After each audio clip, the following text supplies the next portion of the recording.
Welcome to Simplify. I'm Caitlin Schiller. And I'm Ben Schuman-Stoler. Morning. What's up? Hi. I'm extremely positive and optimistic today. How are you? I'm great. I'm excited. We have somebody that you really love working with and whose sort of idea world sticks with us. Yeah. So what can we look forward to today? What do we got? We have the esteemed Natalie Lue. Natalie Lue is she introduces herself in many different ways. She's an author. She's a former podcaster, which is how I was introduced to her work, her podcast, The Baggage Reclaim Sessions. And Natalie, most recently, is the author of The Joy of Saying No, a really, really great book. I was very excited to read it. I found it really helpful. I saw a lot of myself in there. I saw a lot of things that I've been working on growing out of and that I know a lot of people around me are really actively working on now. And I thought it would be really useful to bring it to the Simplify audience. So in addition to just loving Natalie's work, which is all about boundary setting, knowing when to say no, why to say no, what it really means and what you're doing when you put up or place a boundary, this book will give you a bunch of new ways to think about boundaries and why you say yes to things and why you might want to rethink your yeses and your nos. So we should just play the interview, but what's one thing that people should look forward to? Or is it that? Is it just about how to say no and boundaries? Or is there a moment people should look for? Or Yeah. Well, we hear the term people pleaser a lot, right? It's like kind of zeitgeisty. It has been for a couple of years now, but you see it everywhere. You hear it on a lot of podcasts. It's all around. Yeah. But I love her reframe of people pleasing. And she says, people pleasing is a misappropriation of your good qualities. It's the equivalent of trying to Jedi mind trick people into thinking how you want them to think, feeling the way that you want them to feel, so that you'll get a reward. Ooh. And I know. Yeah. Ooh. So it really, people pleasing was shown in a whole new light for me reading this book. And I think it's a really important reframe. So listen up for that. And I really want to talk more about this with you afterwards. Okay, let's play it. Let's do it. Hi, Natalie. Thanks so much for joining me today. You are a woman of many hats and many different talents. So I'll let you say who you are and what you do now. I am an author and writer. Used to be a podcaster, definitely an artist who really talks about anything and everything to do with boundaries and relationships, really through the lens of how do we heal the emotional baggage that causes us to make choices that lead to us, for instance, being in unhealthy relationships or not having work boundaries or not taking great care of ourselves, and so people pleasing. And I have done that on my website, Baggage Reclaim, for almost 18 years. Wow. And I have written 5 books, my most recent one being The Joy of Saying No. I have a Substack. I'm a busy woman. And today we're going to talk a little bit about The Joy of Saying No. I loved it. And I love it also because it's in your dulcet tones. So everyone listening, if you want The Joy of Saying No, I would say get it in audiobook. Get both versions, but get it in audiobook so you can listen to Nat read her own work. It's great. And I love how the book starts out with some statements to help someone determine whether or not they're a people pleaser. Here are a few of the ones that made me feel very called out. They are: I say yes and piss people off for backing out when I don't have the bandwidth or skills. This is a thing I used to do and do less of now. Missed out on things I genuinely want to do because I said yes to someone else's priorities. And then there was, I use hints to try to get others to understand my needs and wants rather than communicating. And I stopped it and I was like, why does she have to drag me at 8 a.m.?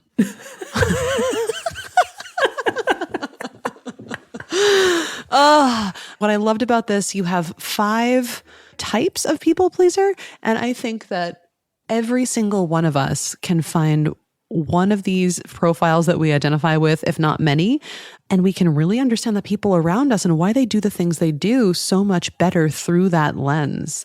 And could you take us through in a brief way, maybe the top few that you see the most in your work? Or if you'd like to take us through all 5 of them, that's also great. Whatever you think is the most useful, whatever you want people to know about these. Yeah, I can take you quickly through all 5. And, all right, great. So the 5 styles are gooding, efforting, avoiding, saving, and suffering. And the names in and of themselves tell you about what it is that drives the people pleasing, but also what it is that we be or do or try to present in order to try to please others. So somebody who has the style of gooding, or we call them a gooder, is somebody who is concerned, very concerned with being liked. And they are driven by a need to be perceived as good. They want to look good, even if they're not necessarily always doing things that are quote unquote good. They want to give the impression of that. They can sometimes even be moralistic about that, but it's this fear of being seen as bad. And so people who have that gooding style see themselves as like good girl, good guy, the good boy, the good something. It could be the good, the good Christian, the good employee, the good mother, but it's very focused on keeping up this image. Efforting, which is where you and I fall in. I am very strongly an efforter. I've dabbled in the others, and I have a touch of the gooding and avoiding, I think, in particular, but efforting is where I'm at. And as the name suggests, we are about effort. It would not be enough for us to keep up appearances and give the impression that we are good at something. No, we are all about being the best, trying the hardest, giving things 150%. We are the most likely to engage in perfectionism. And so, of course, we are also the most likely to burn out. The way that we try to please others is through efforts, because for us, by using efforts, we have the receipts. In our mind, we've done the stuff. So we use efforts to control and dictate outcomes. We think the more effort you put into something is the more likely it is that the desired outcome is going to happen. And of course, we've both learned, as have many others, that is not how life works. No, that is not true. It really isn't. And so we try harder and harder, and we give more and more, because our solution to pretty much everything is, okay, well, I'll just try harder. And so one of our things in life is we have to really learn the boundaries around our limits and know when it's time to stop. Then there is avoiding. And I think this is where the way that we try to please others is by trying to avoid causing anyone to experience any discomfort, any inconvenience whatsoever. And as a result, we will avoid being, doing, saying anything that is going to potentially cause an issue. So we are very, very conflict avoidant. And we are the types, when we have the avoiding style, where it's like, well, what do you like? Oh, I like what you like. What do you want to do? I want to do what you want to do. We will go along with things. There will be something, for instance, within our family, this big, very big, almost obvious secret, the elephant in the room. Avoiders, they're like, I'm never going to talk about that. Even if it makes me completely miserable, even if it destroys my life, I'm going to please you by never bringing up the awkward thing. And this can get us into a great deal of trouble when we have this style, because it's like, I'm going to put myself at great discomfort in order to avoid conflict and criticism. And then, of course, when conflict and criticism happens, we feel very, very wounded by that. And then we have saving, which I think of all the styles, I think a lot of people will probably immediately recognize where people pleasing shows up with this, because this is about the helping, the fixing, the saving, the rescuing. And we can seem like all we're trying to do is a good thing, that we have good intentions, but it is unboundaried help and support. And anybody who has this style, on some level, they need to feel needed. They see these things as being their way of making themselves feel purposeful and worthy. But also, part of the reason why they people please in these ways is because it's also their way of trying to help and fix and save and rescue themselves. And anybody who has this people pleasing style will also, like an efforter, run the risk of burnout, and will often feel confused as to why they experience conflict and criticism, because they'll be like, but I had good intentions. All I was trying to do was help. But we're doing what appear to be good things, but for the wrong reasons. And that is the case with all people pleasers. It's just in this case, it's about the help and the saving and the rescuing. And last but not least, we have the suffering style, which is basically, I bleed for you. Oh, you can bust up my boundaries and that's my way of trying to please you. So it's like, we think that the more you suffer, the better that makes you as a person. Some people genuinely believe that allowing themselves to be in pain is a sign of what a good person they are. But anybody who has this particular style will often identify with having the role of being a scapegoat or the black sheep, the problem one in the family. And that is their way of pleasing somebody else within their family or within their environment who doesn't have to take responsibility and gets to dump all of their stuff on this person. But what we're doing when we have the suffering style is we suffer in the hopes of calling attention to a need. It's like, hopefully you're finally going to see how much I'm suffering, and then you're going to help me, you're going to make me feel better, you're going to meet my needs, or you're going to stop doing the thing that I dislike. And of course, as we all know, that is not the way that life works. That is not the way that life works. Thank you for that whistle-stop tour of the different kinds of people-pleasing. What came to my mind as you were just speaking was that they can look innocent enough at face value, but the thing about people-pleasing that I think a lot of people don't understand unless they've thought a lot about it as you have, is that it's pretty much all manipulation. Pleasing anybody with an idea of getting what you want out of them, even if it's unconscious, is incredibly manipulative. Yeah, and this is what a lot of people pleasers feel uncomfortable with, but it can also be the thing that creates a big shift in them in wanting to actually address the issue. Because I think a lot of people veer between two camps, which is, people pleasing is a badge of honor. I'm such a people pleaser. I'm such a people pleaser. I'm so kind. I'm so generous. And then at the other end, people are like, people pleasing is like, you're a doormat. And actually, it's not either of those things. People pleasing is a misappropriation of your good qualities. It is the equivalent of basically going around trying to Jedi mind trick people with your gooding, efforting, avoiding, saving, or suffering, and hoping that people will feel the way that you want them to feel, think the way that you want them to think, and do the thing that you want them to do. That they will reward you in some way for that. And it's also the equivalent of creating a debt and expecting other people to pay it off. There are lots of people out there who do things for others, who are kind and generous and loving and giving and all the things, just as many a people pleaser is.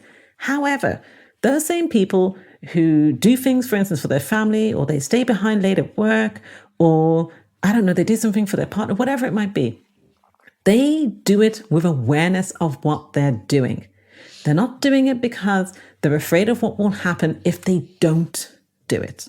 They're not doing it because on some level they feel unworthy. They're not doing it because it's some unconscious pattern that they learned how to do as a form of survival and coping when they were younger. And the difference between those people and people pleasers is that it's the why.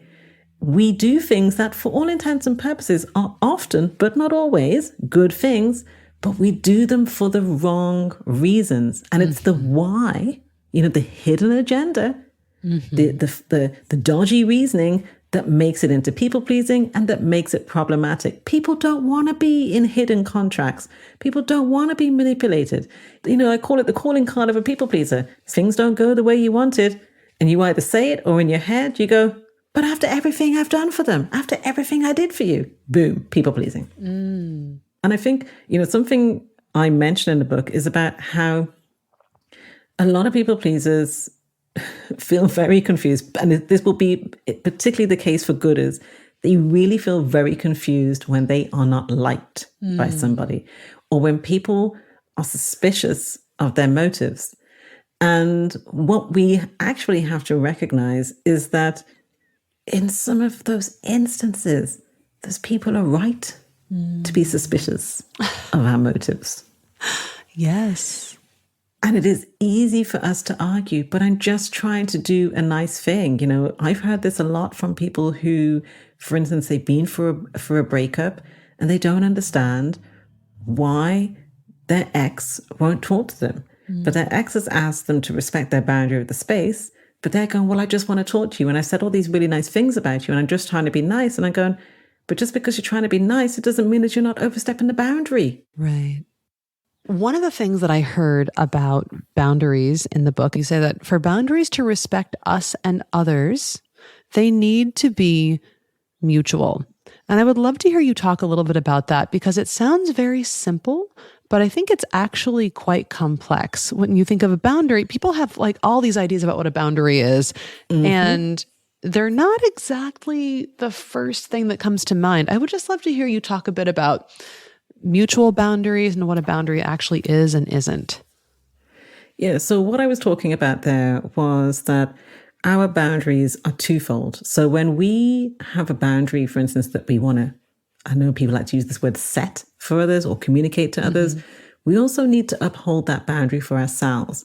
And I think a lot of the problems that or the misconceptions that we have around boundaries is we see boundaries as a one-way thing. I've got to tell that person what to do. I've got to control that thing. Whereas actually, let's say that we're aware that we don't like something and that we want somebody to stop doing that thing. That's fine for us to communicate that, whether that is verbally or through the subsequent actions. But if we don't conduct ourselves in such a way that we uphold that boundary for ourselves, then we're actually going to keep running into the same problem. Boundaries are as much about how you are to yourself as it is about what you're doing with others. And so it has to be upheld from your end as well. Boundaries feel very complex, and honestly, they certainly have their moments in life when they really do feel like they are. But we are our boundaries, and everything we do and don't do, everything we say and don't say is us communicating our boundaries. When somebody asks you what your name is and you say, oh, my name is Caitlin, and then they turn around and say, oh, hey, Kat. When you said your name, you were communicating a boundary. When that person turns around and immediately shortens your name to something else, that is an example of somebody, even though it might seem minor, overstepping a boundary. Oh, yeah. My response to that is, ew, that is not what I said.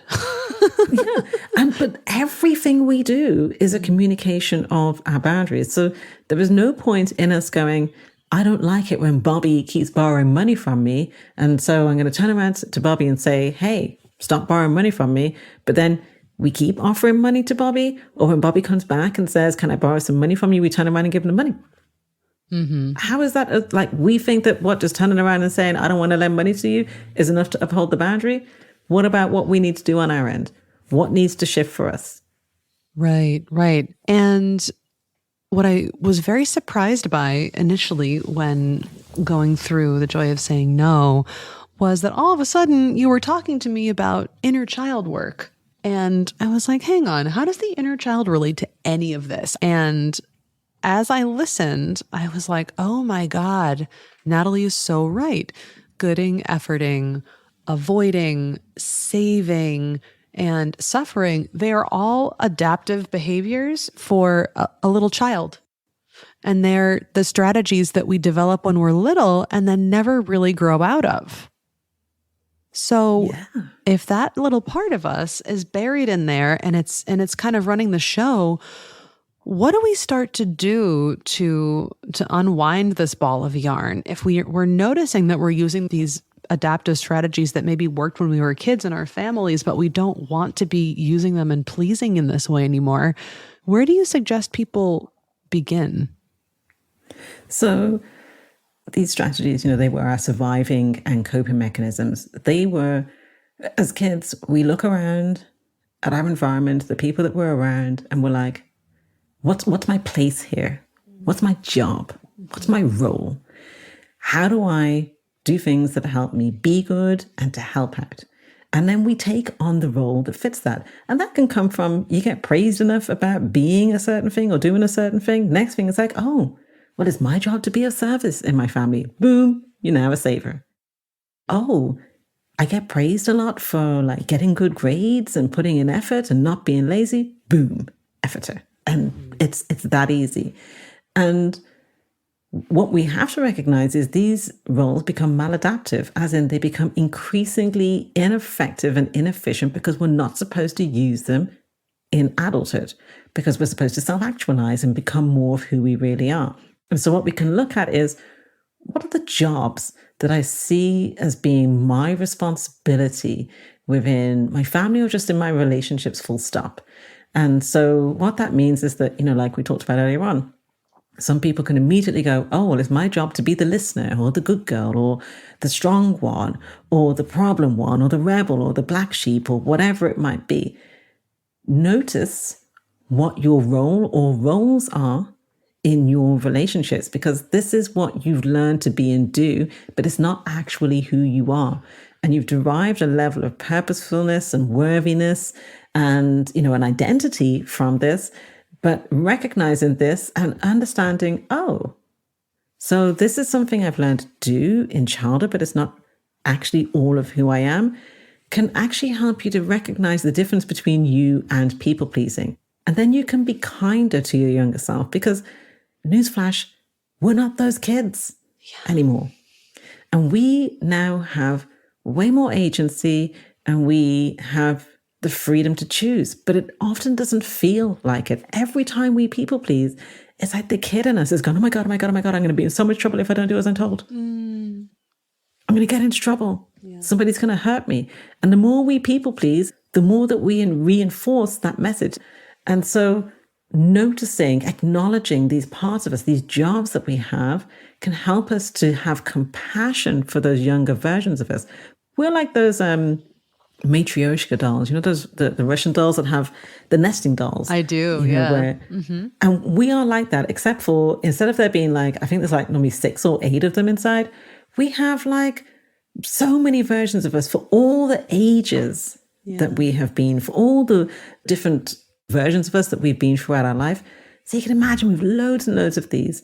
And if we can actually have compassion for our younger self and recognize where some of these things that we're doing are not in our best interest. So for instance, it's not in my best interest to continue behaving as if I am a machine and that I have no limits. And an eye-opener for me over these last few years has been recognizing and having so much compassion for my younger self. I never learned how to have limits. No adult said to me, hey, that's enough. It's time to stop. It's okay to rest. Instead, it was demanding more of me, keeping and going. And then I have continued to do that to myself into my 40s, and burnout on more than a couple of occasions has forced me to come face to face with my limits. We all have something like that in our lives where we've continued to do stuff based on childhood reasoning. And that doesn't make us a faulty person for thinking, oh, this is what we have to do. This is the way that we have to be.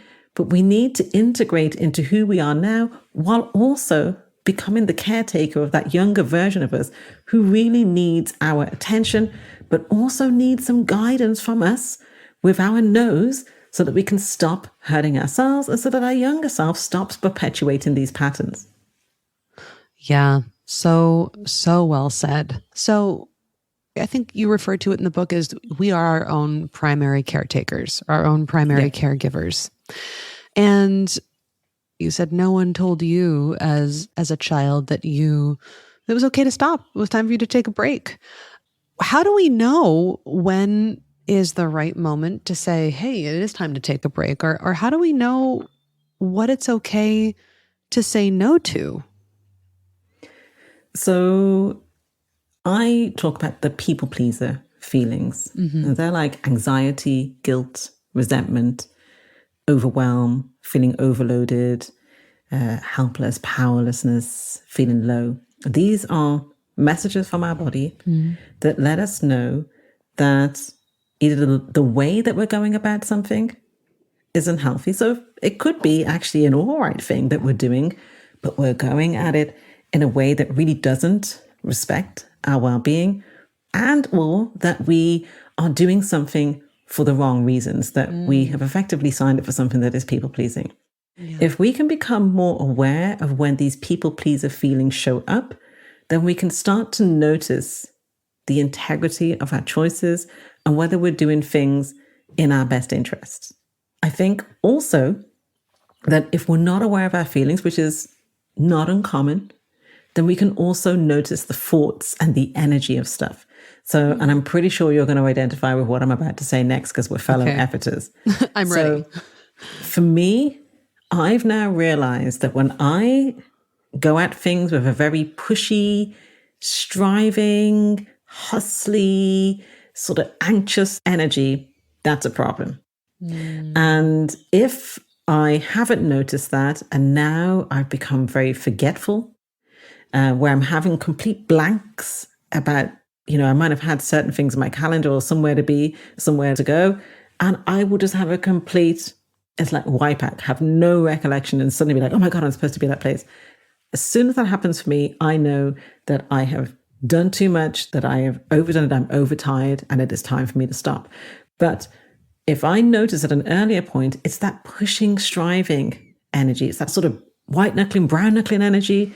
For somebody who has the gooding, it is being very concerned with, oh, if I don't continue, I'm going to look like a certain type of person. Again, this is about noticing. You're either going to notice those people pleaser feelings, or you're going to notice the thoughts. Somebody asked you to do something. If you're thinking to yourself, how am I going to get out of this? Or what if I don't say yes to this? People are going to think badly of me. Then that's not a good reason to continue. And that can let you know when you have a sense of limits. Like, a few months ago, I came to the decision to stop doing a number of things in my work. And you know why? Because I noticed some people pleaser feelings showing up. I noticed that resentment was in the room. Thankfully, it wasn't there in a big way, but it was there. And I was like, oh, hello, resentment. What are you doing here? Because I know that if resentment's in the room, then I have been overgiving. I have maybe been doing things from a place of obligation. Yeah. And so these are the things that we can start to notice. Notice our thoughts, notice our feelings, and notice our why. And when we start to notice those things, they give us great big clues about when to stop. Natalie, if there's one thing you wish that people understood about saying no by the end of listening to this delightful conversation with you, what is that thing? What do you wish people understood more about saying no? I would say no is not a dirty word. Yes and no are not separate. What you say yes to means you say no to something else, and vice versa. And when you learn to start saying no from whatever place that you're at in life, you can use saying no as a way to heal and take care of yourself. And that's how you bring so much joy into your life, because you get to say yes to what's true and right for you. Beautiful. Thank you so much for your time today. Thanks for your book. I hope that many people benefit from reading it, and get out there, subscribe to Natalie's Substack, buy the book, start to become a practitioner of no. Oh, I love that. Thank you so much for having me. It's always a pleasure to hang out with you. Likewise.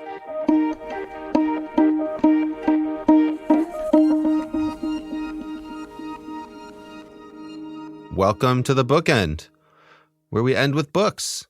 So, what'd you think? I really liked that interview. Did you, first of all, Ben, what did you think of those different types? Did you see yourself in any of those types?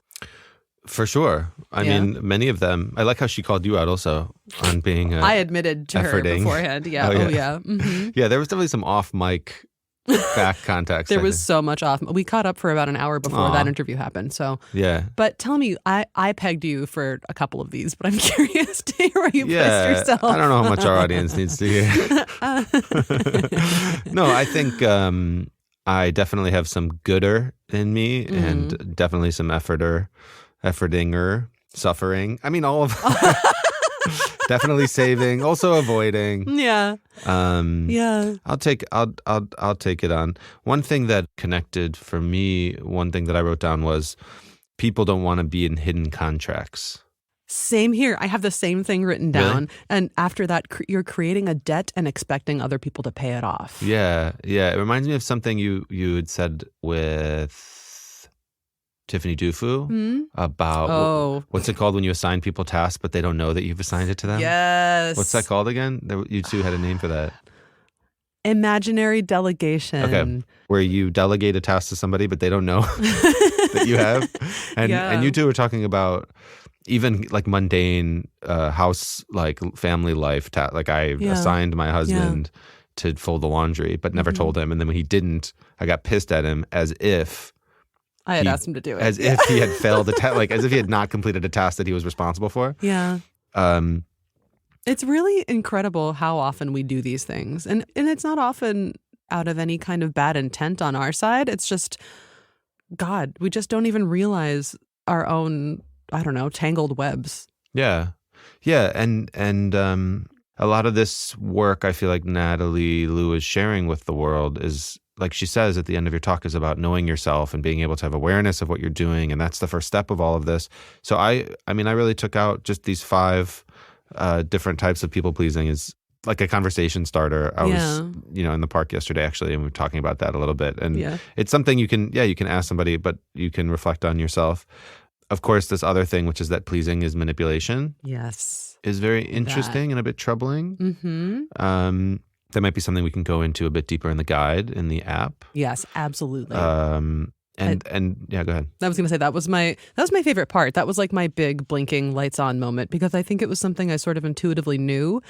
But reading it that way, it really struck home for me, not just because of some things that I've caught myself doing in my life, but also it gave me more visibility into maybe why I felt uncomfortable around certain people in the past, or around certain behaviors, and feeling like trapped but not really knowing why. Yeah. And often it's because it seems like they have really good intentions, and really they do on the surface, but because their style of people pleasing is so uninspected, they accidentally, again, trap you in a contract they don't realize they're writing, and they don't realize they're obligating you to sign. Yeah, and that's like this good things for the wrong reason thing also. Yeah. But I think that's why maybe I react to this word manipulation, because that word to me is pretty intensely negative and pejorative, right? Like horrible.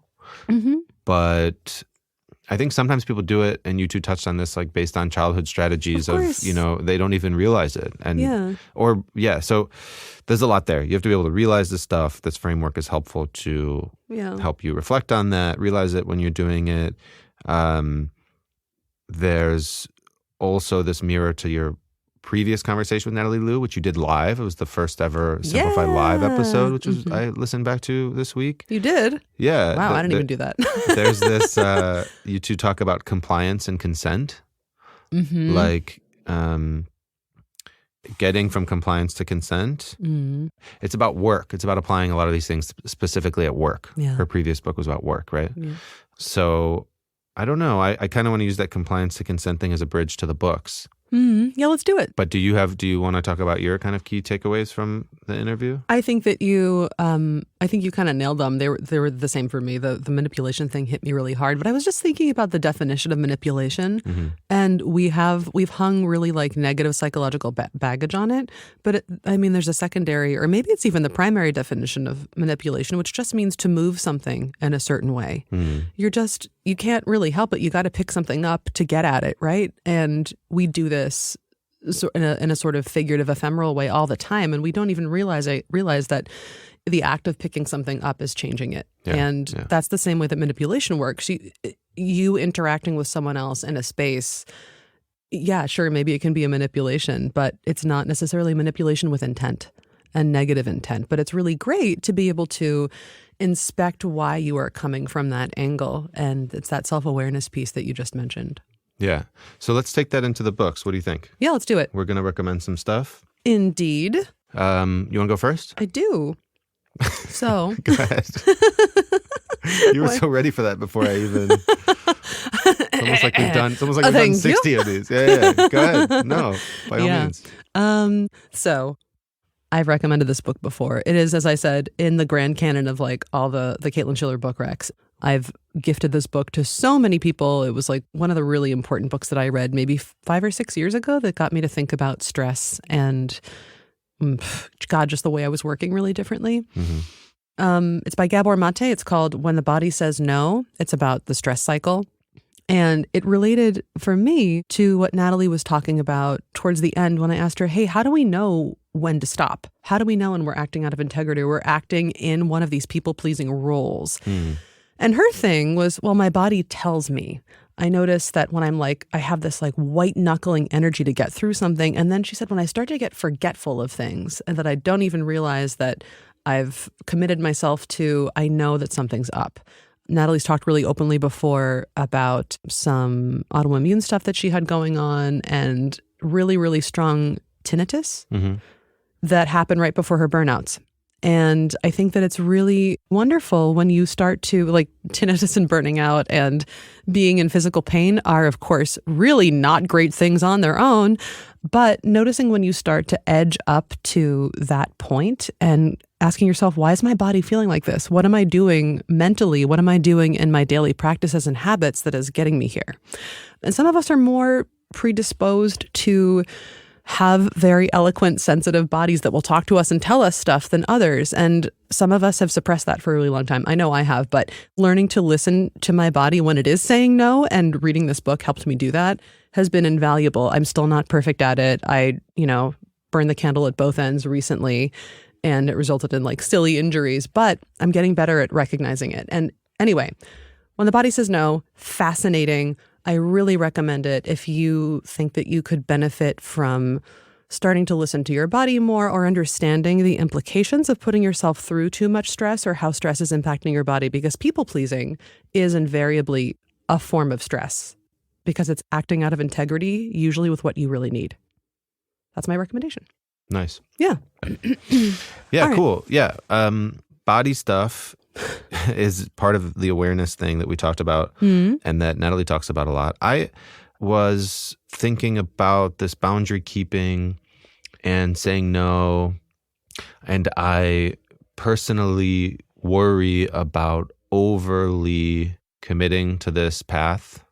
Like, I'm somebody that really values saying yes and says overly practices saying yes to things like all the time, just as a way to do new stuff and try new things and be pulled out of my comfort zone. Like, many great things in my life have happened by just saying yes. Same. And so I was reminded of another guide in the app, actually, by Natalie Lue, who we actually work with, which is about saying no and setting boundaries. It's called Say No, Set Boundaries. And what's cool about it is she recommends a couple different versions of this conversation. And what's great about the guide is she breaks it up into these different perspectives of saying no. So there's like saying no at work, there's how to say the no, and then there's the yes beneath the no, which I think is really cool. So there's this book, The Power of a Positive No. And you've heard this, like when you say no to something, you're saying yes to something else. Yeah, absolutely. Right? And I think this is what Natalie Lue is also getting at. Like, there needs to be a yes under there. And boundaries are important. They protect you, but they need to be for something positive. Maybe it's like it's easier to say no and what to say no to when you understand what you're going to get to say yes to. Right. That's exactly what it says here. So in the recap for the first chapter of Natalina's guide, it says, first of all, no is a shield. So saying no actually protects your needs and your interests, which is, you can see that as like defensive, or you can see it as like beautiful and positive and full of growth. And the second one is, in order to make a positive no, you have to know what the underlying yes is that's fueling that, right? Yeah. So if you know what you actually want to say yes to, then your no should kind of flow out of that. And I think that's I did that last night. You did that last night. I said no to something because I wanted to say yes to something else. What was it? I was at I was celebrating a friend's birthday, and I could have stuck around and had one more glass of wine, and I kind of wanted to, but I said, you know what? No, because I really want to have a good Tuesday morning. And I was totally moderate and just enjoyed the sun and being out in the early evening, and then I went home. Yeah. That's great. That's a good example. Yeah, it's protecting your own best interests. Yeah. And having those best interests maybe forward, not only the no. For me, I don't feel connected or thriving when I'm really just looking to say no. When I'm looking for my no's, when I'm super on my toes for my no, super vigilant for my no's.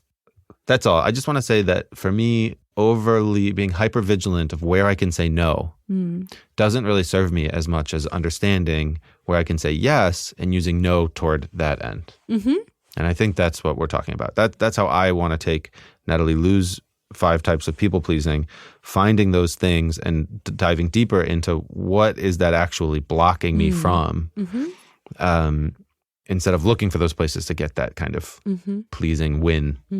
That make sense? Yeah. Yeah? There's so much more that we can go into Yeah. in this. I think that we should wrap it up for this episode. But we've been running this now for a few weeks with adding more context, having a deeper conversation, recommending more books, and playing some of the edited bits of your talks with these people inside the Blinkist app in guides. This was something... The deluxe simplify. Deluxe. As it were. XXL. Yeah, I mean, this came from survey feedback that we got from people that they wanted more time with Caitlin and more book recommendations. With us, but yes. And so we're doing this as this kind of new format inside the Blinkist app. And in order to give you a chance to experience this, we're making these discount codes. So what's the one from this week and how do people do it? The one for this week is Pleaser, Pleaser. You can go to Blinkist.com/friends and enter the code Pleaser. You're going to want to do this on the web, by the way, and sign up for an account. You'll get 2 free weeks of Blinkist so you can check out all the guides we've made for Simplify up till now, and this new one that goes with Natalie Lue's episode. And we'll also put a link to that discount code, and so you can sign up right away in the show notes. Yeah, sweet. Yeah. All right. This was fun. Natalie Lue. Good eat. All right. So, Simplify was produced by me, Caitlin Schiller, you, Ben Schuman-Stoler, Phoebe McIndoe, Ben Jackson, an assorted team of audio engineers to whom we are very grateful. Adi Constantino probably had something to do with it somewhere along the line. Cody. And made here at Blinkist HQ in Berlin, Germany. All right. For now, checking out. Checking out. Bye.